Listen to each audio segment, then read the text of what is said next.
Je m'appelle Juliette, je suis autrice, metteuse en scène et comédienne.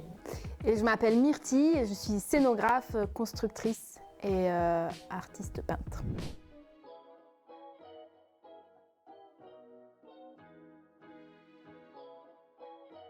Alors le projet qu'on a répété et travaillé au 108, c'est Le Chant de la Louve.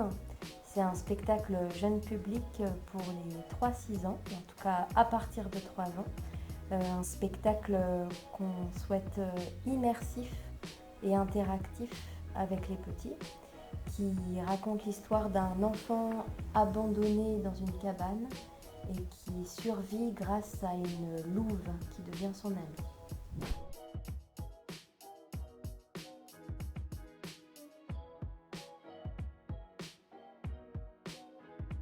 Alors moi je suis la directrice artistique de la compagnie que j'ai créée avec Antoine de Foucault en 2016. À la base on était encore étudiants pour porter à la scène mes créations en tant qu'autrice et metteuse en scène.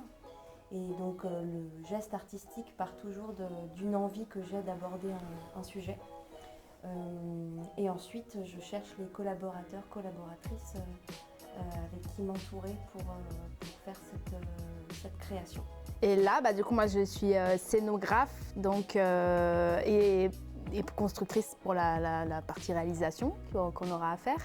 Accessoiriste aussi, enfin voilà, c'est tout ce qui va être faisant partie du décor. Mais c'est pas que le décor aussi, c'est la scénographie, c'est aussi le travail de vraiment la mise en espace. Donc il peut y avoir scénographie sans qu'il y ait de décor aussi. Et là, surtout dans ce projet, c'est donc un peu spécifique parce que c'est du coup un spectacle immersif, donc, et on a souhaité que le public, donc vraiment les jeunes enfants, soient dans l'espace habituellement de jeu, donc sur la scène.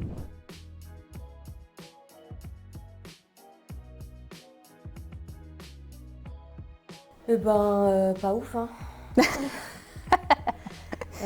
C'était génial.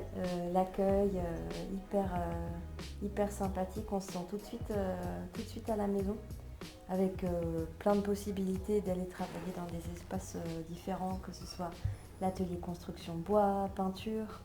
On a eu aussi un bel espace mis à disposition, assez grand pour imaginer la scéno, faire des installations et des accroches. Équipé, ouais, ce qui n'est pas toujours le cas, donc c'était agréable pouvoir faire des accroches, avoir un petit peu de lumière, un système de diffusion du son, c'est vraiment très chouette, ouais. Et puis l'accueil génial. Ouais, un lieu de vie et de création qu'on recommande 1000 fois. Ouais.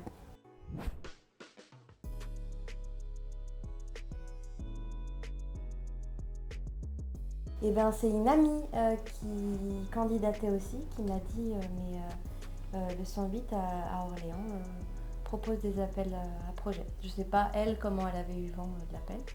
En tout cas, j'ai répondu dès que j'ai su. Et je suis très heureuse qu'on ait été sélectionnés.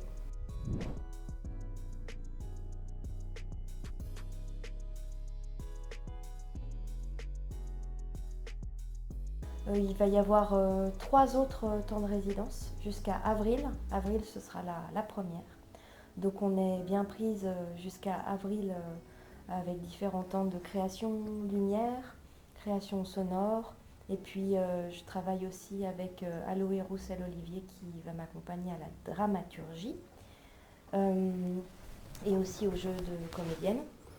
Margot Nuckschenfeld qui s'occupe de la création lumière et qui fera aussi la régie en direct, qui sera présente au même plan au plateau avec moi. Pas mal de choses qui nous attendent là les prochaines semaines pour le projet. Et sinon... Il y aura des ateliers aussi. Il y aura des ateliers, tout à fait. Ce projet est coproduit par le Caméléon à Pont-du-Château dans le Puy-de-Dôme et s'inscrit dans le programme de l'école du jeune spectateur.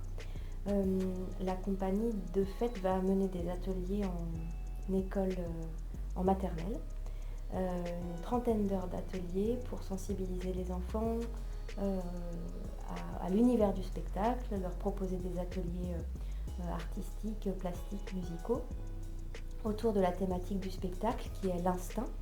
Et les autres projets de la compagnie, eh bien, il y a un autre gros bébé qui est prévu pour printemps-été 2026 qui s'appelle Par la racine, qui est un projet plutôt adulte, en tout cas, on change complètement. On n'est plus sur espace dédié jeune public, là on est sur du plein air, de l'espace public.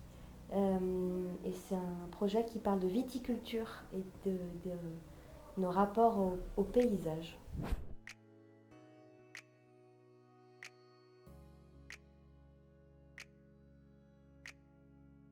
On remercie grandement toute l'équipe du 108 et de leur super accueil. Vraiment, c'est très très agréable. Ouais. Ouais.